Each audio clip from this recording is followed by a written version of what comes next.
The type of person they call a guru does not take themselves to be what the world does. The guru is the awareness you are. Whatever the being we call a guru can tell you, it came from this realization. The insight given by the person called guru comes from a receiving that's allowed by an openness to receive. The person called guru points the way to realize what you have in common. There is more harmony between individuals when they are not identified with the fingerprints of form and conditioning. In that identification, there is some facet of it that needs the other to be in alignment in order for there to be comfort. It can be different things for different individuals, and it can be one thing for an individual. Some people are only comfortable with their family, and then some people cannot be comfortable with their family. Some people can only associate with people of a similar political leaning or religious belief and practice. But there will always be some facets that don't align.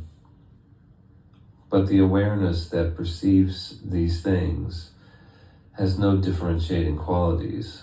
So to experientially realize that one is to be the guru.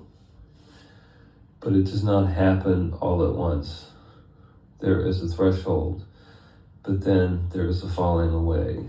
There are gradations of unconsciousness. It's possible for an energetic awakening to occur before there's spiritual maturity or experienced guide to assist with its unfolding. I've read that there are those who can induce a spiritual awakening in others by energetic transmission. I have no knowledge of this.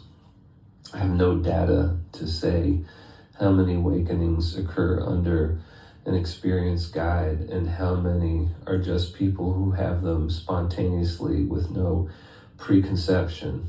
My experience has been the latter, and I have never met anyone who would profess to have similar, be it guided or unguided, induced or spontaneous, though they can be found on the internet. And I have been near some monastics who likely were in a walking samadhi. There are YouTube channels similar to mine with people professing to be going through or having gone through an energetic awakening. The experiences between individuals would likely have some overlap on a Venn diagram, but not 100%. However, the falling away of unconscious body identification, if completed, leads to a non-reacting due to the awareness of being an awareness that has no differentiating qualities. If the energy body is palpable and yet there is still some unconscious identification with subtle and gross form, the reaction to the fate of those things, or even the idea of their fate, will have a palpable energetic consequence. History is replete with disastrous circumstances arising from scandalous spiritual teachers.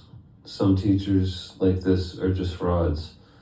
They have book knowledge but no realization, but that's not the offense. What makes them frauds is falsely claiming a state of being and even using sleight of hand and parlor tricks to mimic miracles. They are manipulating people for gain. But other teachers are cases of like a spiritual arrested development. There's a perception of energy, but there's still identification with a self to aggrandize at the discovery of this energy. The person may even have insights that are quite valuable, but there's still something in them that seeks for name and fame, that seeks for gain. They may still desire wealth and security, and they may also lack the ability to retain their energy. when there's no longer an identification with a mental character, the playing out of these fantasies is forgotten. The human being is fallen in the sense that we have given something up to be identified with a conceptual self. We don't know what that thing is because it is hidden by our reactions to things. While the din that loops in your head can, in fact, push emotional buttons, its absence doesn't necessarily denote the end of suffering. Somebody with a perfectly blank mind can still be thrown into a rage by what they read or see. It's the giving of the mantle of self to an imaginary person associated with a body that makes for the reaction to what happens. And it's appearing in the awareness that is truly who we are. Without the relational thinking facilitated by the I thought, there is a spaciousness and repurposing of energy, both in where it sits and at what level it vibrates. I was reading a comment section today, and some commenter mentioned Dr. David R. Hawkins, and somebody replied that the man was a lunatic. The thing about him that I most question is what I think he called applied kinesiology or kinesiological testing, like muscle testing. So there's YouTube videos out there, he would use a test subject, so to speak, and he could tell whether or not a statement was true based on the level of muscle resistance put up by the witness. He would have them hold out their arm to the side, and he would push down and feel when they got weak or strong based on what he was saying. He correlated this with a spectrum of consciousness, a map with numeric levels correlating to different states of being. You can Google this. So there would be a level that correlates to unconsciousness or body identification. So on this spectrum, if you get to over like 550, that appears to be where body identification falls away. He does articulate a modality of surrender in his book, Letting Go, The Pathway of Surrender. I read this book when I really took notice of how unwanted thoughts put me in a state of being that called for ever more and ever novel. Reading that book did something to me, and when I reread it, it didn't seem to say the kind of things that I thought could have led to such change in the way reality is experienced. He said something about opening up to the light of the universe. It's a common analogy to say that thoughts are like clouds, but it's a valid one, though the reason for the parting of the clouds does matter. But when some space has been made, it does seem to free attention up to be more aligned with the moment. And there's something about the moment that is satisfying. The more attention that is yielded to it, the more this is noticed. But it can't be through concentration alone, as the mind is too powerful to be held in the vice of concentration indefinitely. There's an old analogy about the mind being like a wild horse that has to be brought into a river to be ridden initially, else it's too strong. I don't even know if that's a real horseback thing, but I do know it's an old spiritual analogy about the mind. The mind has to let go of some stuff, and in the process of doing that, of engaging the feelings that underlie the memories and giving them back over to their source, it leaves a space within.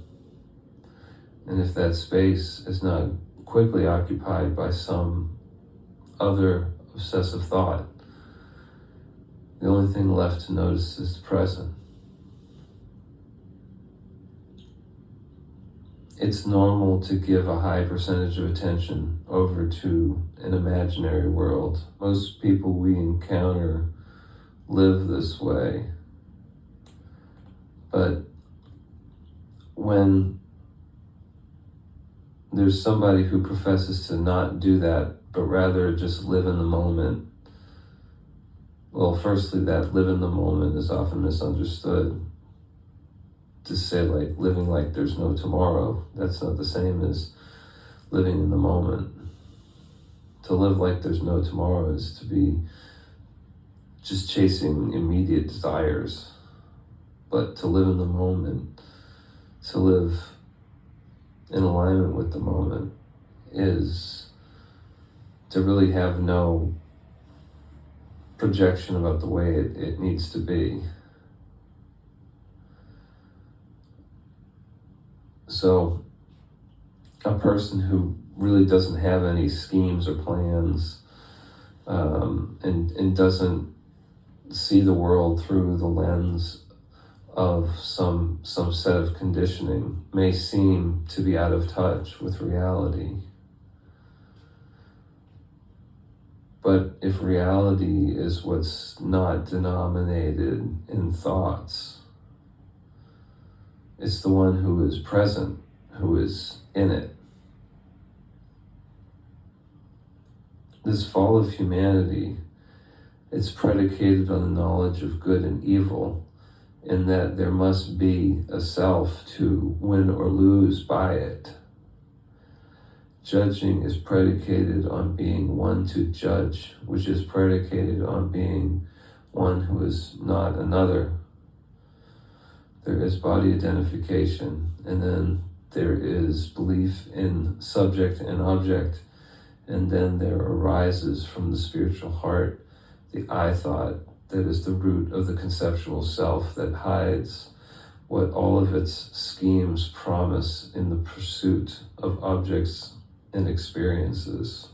When this thing is no longer given attention by virtue of its non-self nature being exposed, the piece that is gradually revealed as identification falls away destroys the belief that any object or experience could eclipse what would be lost in the maintenance of the mental scaffolding required to pursue it. To be in this state can render one quite useless in a practical sense, at least for a time. There are dangers that come with energetic awakening. If there's still an idol of self to be glorified, despite the perception of the energy body, there can be a character born of it, a spiritualized ego. There's still a hungry ghost, but it perceives subtle energies. In such a state, there can still be a great deal of self-interest and manipulation. Someone who has died before dying is unlikely to offer to make a new you, but maybe a no you. The view of non-duality can be a problem for people. It can become like a game or an obsession. People can get quite serious in their attempts to avoid duality in their speech. And there can be an unhealthy obsession with the ego and not thinking. If part of spirituality is fasting the mind, this would be like an eating disorder. Bad outcomes can come from forcing things too much. The parasite inhabits us in the fallen state. The thoughts are its vehicle, but they have no power in the absence of belief and being one to relate to them. That's why one must die unto themselves to escape the parasite.